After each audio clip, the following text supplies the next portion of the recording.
கூட பாட்டாப்ல டக்குன்னு அந்த அம்மா இடிக்குது பெருசா பாடாது இந்த மாதிரி. அது எப்படி புருஷனை கிண்டல் பண்ணா மட்டும் நீங்க எல்லாம் சிரிக்கிறீங்க? ஆமா, நீங்க ஏமா அப்படி சிரிக்கிறீங்க சொல்லுங்க. நான் வரேன் உங்ககிட்ட, வரேன் நான் வரேன். என்ன என்ன அப்படி என்ன கணவனை கிண்டல் பண்ணா உங்களுக்கே அப்படி அகம் மகிழ்ச்சியா சொல்லுங்க. புருஷனை வணக்கம், உங்க பேர் சொல்லுங்க. கலாவதி. கலாவதி. கலாவதி என்று பெயரை வைத்துக் கொண்டு புருஷனை இப்படி கலாவதி ஆக்கலாமா? தாய்மாமன். ஓ இல்ல, நீங்க யாரை நினைச்சு வந்து நீங்க வந்து இப்படி சிரிச்சீங்க கணவரை கிண்டல் பண்றப்ப? மகிழ்ச்சியா இருந்தது அதுக்காக சிரிச்சீங்க? இந்த பாட்டு எனக்கு ரொம்ப பிடிக்கும். அப்படியா? அரவிந்த், டே அரவிந்த், டே மைதா மாவு பையா, இங்க பாரு, அம்மாவுக்கு வந்து அந்த பாட்டு ரொம்ப ரொம்ப பிடிக்குமா? எஸ். வேற என்ன பாட்டு உங்களுக்கு பிடிச்ச பாட்டு? ரொம்ப நன்றி. சும்மா சொல்லுங்க. எப்படியும் பாட மாட்டான் சொல்லு. அது பாட்டுமே நிறைய பிடிக்கும். இவங்க தான் நல்ல ஸ்டூடெண்டா இருந்திருப்பாங்க. என்னடா என்ன படிச்சேன்னு கேட்பாரு வாத்தியார். எல்லாமே படிச்சேன் சார். நன்றிம்மா.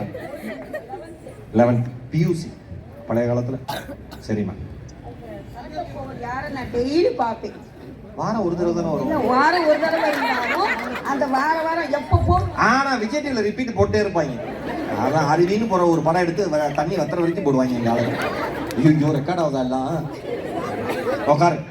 ஆமா உட்காருங்க, உட்காருங்க. நீங்க நல்லா ரசிங்க, நல்லா மகிழ்ச்சியா சிரிக்கணும். நீங்க முழு நிகழ்ச்சி இருக்கணும். சேர்ந்து சாப்பிட்டுட்டு அப்புறம் வீட்டுக்கு போறோம். ஓகே. 12 மணி ஆனாலும் போக மாட்டேன். இப்படிப்பட்ட 12 மணி ஆனாலும் போக மாட்டேன்னு சொன்ன கலாவதி அம்மாவிற்கு ஒரு அரங்கம் நிறைந்த கைத்தறி பரிசு. Very good. பாருங்க, இப்படி இல்ல ரசிகர்கள் இருக்கணும். அரவிந்த், ஒரே ஒரு பாட்டை பாடி அரவிந்த் ஸ்ரீனிவாசன் கூப்பிட்டேன். நீ அரவி, அவன் அரவிந்த். ஒரே ஒரு பாடலை பாடி அந்த அம்மாவோட பழைய நினைவுகள்லாம் மீட்டு எடுத்துட்டப்பா. அதான் ஒரு பலத்த கைதல் மீண்டும் அரவிந்த் ஸ்ரீனிவாசன் அவர்களுக்காக. சேரா அடுத்ததான் அந்த மேடைக்கு அழைக்கக்கூடிய நபர் கலக்க போதியாறு சீசனுடைய 6 டைட்டில் வின்னரு.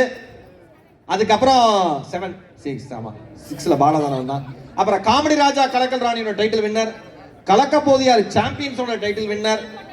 இவர் வந்து நடிகர், மிமிக்ரி ஆர்டிஸ்ட், பாடகர், இயக்குனர், எழுத்தாளர், இப்படி பல முகங்களை கொண்ட ப்ரொடியூசர் வேற ஆயிட்டார் இப்போ ஒரு வெப் சீரிஸ்க்கு.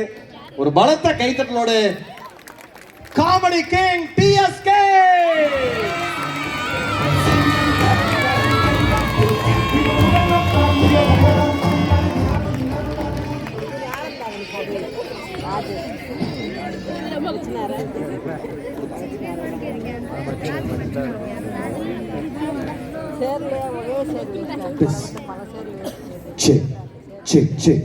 ஆனா எனக்கு கொஞ்சம் நல்லா உங்க மனசு மாதிரி வைங்கண்ணா. இன்னும் கொஞ்சம் நல்லா வைங்கண்ணே, நல்லா வைங்க. ஓகே. மாமியார் மருமகளை வாழ்த்துற மாதிரி இல்லாம பெத்த அம்மா பொண்ணை வாழ்த்துற மாதிரி வைங்க. ஸோ எனக்கு ரொம்ப ரொம்ப ஹாப்பி, ரொம்ப ரொம்ப சந்தோஷம், ரொம்ப ரொம்ப நன்றி சொல்லணும். எப்பயுமே புத்தக திருவிழா வரும்போது மட்டும் ரொம்ப ஹாப்பியாக இருக்கும். மகேஷ் அண்ணன் கூட நிறைய நிகழ்ச்சிகள் போனாலும் இந்த புக்ஸ் எல்லாம் பார்க்கும்போது அவ்வளோ ஹாப்பியாக இருக்கும். ஸ்பெஷல் தேங்க்ஸ் டு தேனி மாவட்டம் கலெக்டர் மேடமுக்கு ரொம்ப ரொம்ப நன்றி. இவ்வளோ அழகான ஒரு நல்ல விஷயத்தை நீங்கள் பண்ணுறீங்க. அதுவும் எங்களுக்கும் இதே மாதிரியான மேடைகளில் இவ்வளோ மக்களை சந்திக்கிறது ரொம்ப சந்தோஷம். இன்னும் கூடுதல் தகவல் என்னென்னா, மகேஷ் அண்ணன் வந்தோடனே ஒரு விஷயம் சொன்னேன். ஆனால் என்னையிலேருந்து புக்கு படிக்கணும்னு ஆசைப்பட்றேன், எனக்கு ஒரு புக்கு வாங்கி கொடுங்க அப்படின்னு. ரொம்ப நாளாக மைண்டில் ஓடிட்டே இருக்கு. படிக்க நேரம் இல்லை அப்படின்னு சொல்லி என்னையே நான் வந்து மைண்ட் ஃபிக்ஸ் பண்ணி வச்சிருக்கேன். ஆனால் நிறைய நேரம்லாம் இருக்கு. ஸோ அதை இந்த இடத்துலேருந்து நம்ம தேனி மாவட்டத்திலேருந்து ஆரம்பிக்கணும்னு ஆசைப்பட்டிருக்கேன். ஸோ அதை தூண்டுதலாக எனக்கு வந்து ஒரு இன்ஸ்பிரேஷனாக இருந்ததுக்கு ஒரு மிகப்பெரிய நன்றி உங்களுக்கு நான் சொல்லிக்கிறேன். So thank you so much. ரொம்ப அழகாக சரவணகுமார் ஒரு விஷயம் சொன்னார். எல்லாருமே டைம் இல்லைன்னு சொல்லுவோம், ஆனால் டைம் நிறையா இருக்கும், படிக்கிறதுக்கும் டைம் நிறையா இருக்கும். இங்கே இருக்கிற எல்லாரும் தினசரி ஒரு புத்தகத்திலேருந்து ஒரு 10 பக்கங்களாவது படிக்கிற பழக்கத்தை ஏற்படுத்திக்கோங்க. நம்ம மொபைலுக்கு ஃபார்வர்டாக வருதுல வீடியோ 10 பைசாவுக்கு பிரயோஜனம் இல்லாமல் அதை டவுன்லோட் பண்ணி பார்க்காம ஒரு புத்தகத்தை வாங்கி திறந்து ஒரு 10 பக்கம் படிக்கிற பழக்கத்தை ஏற்படுத்திக்கோங்க. ஆமாம், முக்கியமாக இன்னொரு விஷயம் சொல்லிக்கிறேன். ஏன்னா நல்லா கை தட்டுறீங்க, நல்லா சிரிக்கிறீங்க. உண்மையிலேயே தேனி மக்கள் வந்து ரொம்ப ரொம்ப ரசிப்பு தன்மைக்கு ஒரு ஆஸ்கார் அவார்டு கொடுக்கணும்னா அப்படி கொடுக்கலாம். அந்த மாதிரி மக்கள் நான் நிறைய பார்த்துருக்கேன். Very good, very good. ஏன் கை தட்ட வெரி குட்.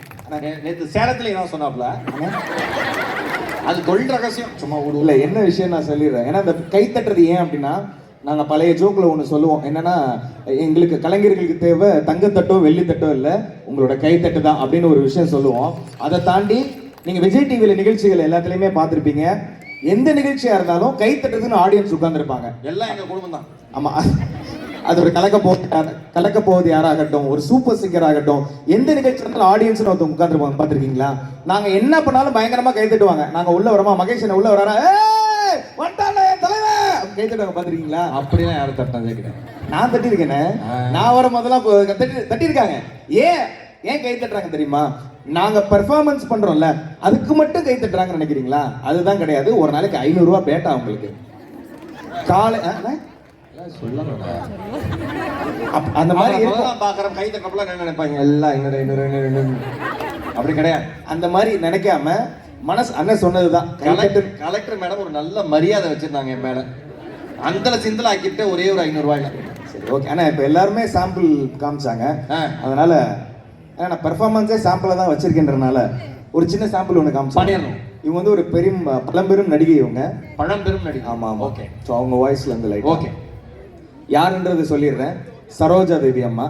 ஸோ அவங்க வந்து புத்தக திருவிழா பத்தி 2 வார்த்தை. ஓகே.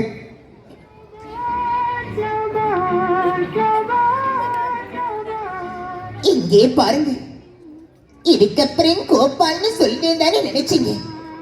சொல்ல மாட்டேன்.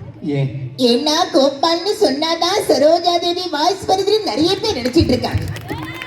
இதுக்கப்புறம் ஒரு புது ட்ரெண்ட் கொண்டு வரப்போம். இங்கே பாருங்க ஷாருக் கான், இங்கே பாருங்க சல்மான் கான் தான் ஆரம்பிக்க போறேன். நீங்க ஒரு கல்லங்கவிடம் இல்லாத பிள்ளைன்னு தானே ஈரோடு மகேஷ் உங்க கூட நான் பழக வந்தேன். மேடம் நீங்க இப்படி பண்ணுவீங்க நான் நினைச்சு கூட பார்க்கல மகேஷ், நினைச்சு கூட பார்க்கல. யாரும் தப்பா எடுத்துக்காதீங்க. இந்த அருமையான தேனி மாவட்டத்தோட 2வது புத்தக திருவிழாவுக்கு வர வச்சதுக்காக சொன்னேன். முதல்லயே வாழ்த்துக்களை சொல்லிடுறேன். இல்லைன்னா எப்ப வேணாலும் சரோஜா தேவி சௌகார ஜானகியா மாறலாம். ஆல்ரெடி மாறிடுச்சு. அதனால இவர் சாரெல்லாம் வந்து கை வாங்க கொப்பா. அவருக்கு ஒரு 65 வயசு இருக்கும். அங்க ஒரு வெள்ளை சட்டை போட்டிருக்காருல்ல, என்ன பார்த்த உடனே அவருக்கு பழைய நினைவுகள்லாம் ஞாபகத்துக்கு வருது.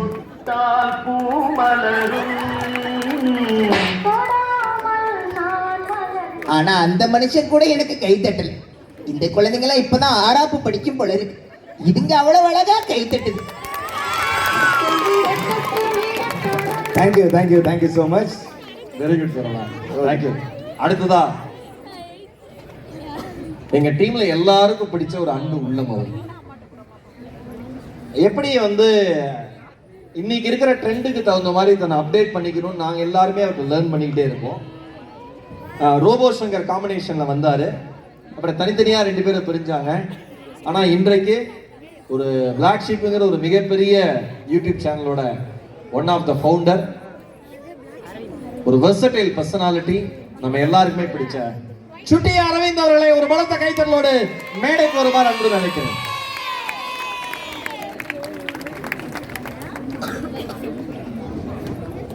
இப்ப கைத்தறலாம் நீங்க. Thank you. Very good mister Aravind. Thank you for the nice introduction mister Erode Mahesh. Thank you. ஃபுல்லாக புத்தகத்தில் இங்கிலீஷ் பேசுவாங்க மாதிரி பண்ணிட்டேன் நான். தமிழ் தான் பேசுறானா இங்கிலீஷ் மாதிரி? ஆமாம் ஆமாம். சூப்பர். ஸோ இந்த குழு தான் சேர்ந்து நம்ம எல்லாரும் பண்ண போறோம் இல்லையா? எஸ். முதல்ல யார் பண்ண போறா? முதல்ல ஒரு பாட்டோட தானே ஸ்டார்ட் பண்ணோம். பாட்டோட ஆரம்பிச்சலாம். ஆமா அரவிந்த் பாட்டோட தான் பாடலோட துவங்கி விடலாமா? யார் முதலில் வருகிறீர்கள்? அரவிந்தே வரட்டுமா? ஓகே ஓகே, ஒரு பாட்டோட நம்ம ஆரம்பிச்சலாமா மக்களே? எஸ். இப்போ ஒரு சூப்பரான பாடல் பாடி நிகழ்ச்சியை துவங்கி வைக்கிறதுக்காக மரியாதைக்குரிய அன்பு தம்பி அரவிந்த் ஸ்ரீனிவாஸ் வாங்க. 2 நிமிஷம் ஆகுமா? அதுக்கு தான் என்ன வச்சிருக்காங்க ஏங்கரா நடுவில் அப்படியே கேப் ஃபில் பண்ணிக்கிட்டே இருப்பேன். ரெடி ஆனா ரெடி வாங்க, அப்படியே அப்ரப்டா ஜோக்கை கட் பண்ணிட்டு போகணும். அதான தம்பி? சரி, நான் வந்து நல்லா ரசிச்சு யார் இறுதி வரைக்கும் நிகழ்ச்சியை கவனிச்சு சிரிக்கிறீங்களோ ரசிக்கிறீங்களோ ஒரு 3 பேரை செலக்ட் பண்ணி, கலெக்டர் மேடம் நிகழ்ச்சி நிறைவடைகிற வரை இருந்தாங்க, அவங்க வேலையை பொறுத்து இருந்தாங்கன்னா அவங்க கையால உங்களுக்கு பரிசு. ஓகேவா? ஒரு 3.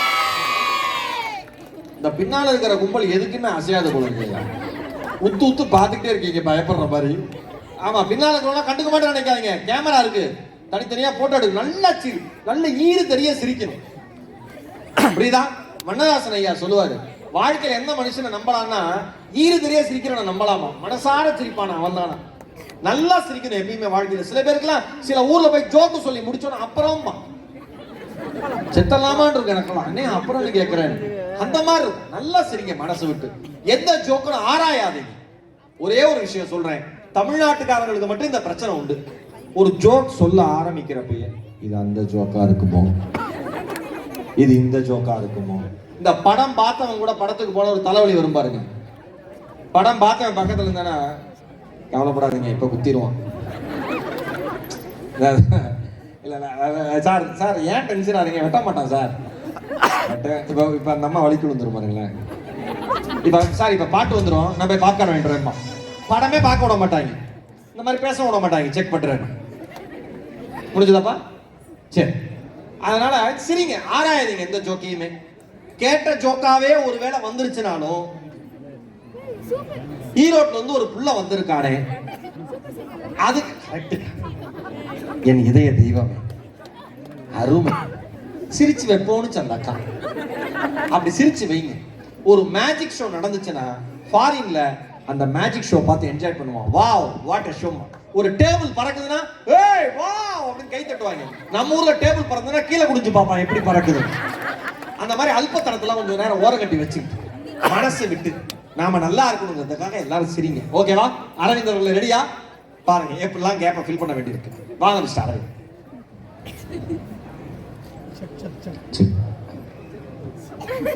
ஓகே ஓகே, என்ன ஓகேவா? ஒரு மணி நேரம் கிட்டத்தட்ட ஆக போது ஓகேவான்னு கேட்கிறேன்.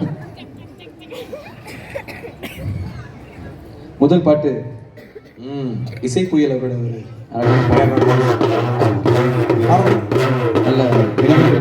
ஒரு நல்ல பாடு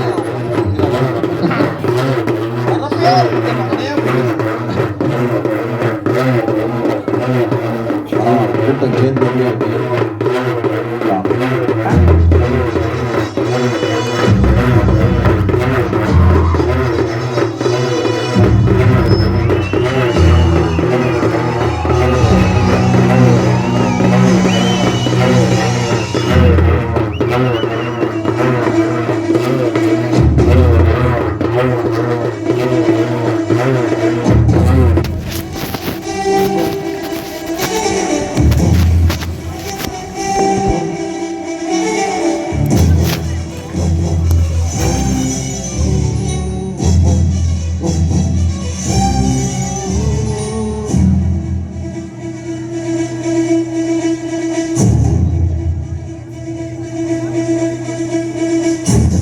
கைதட்டலாமா?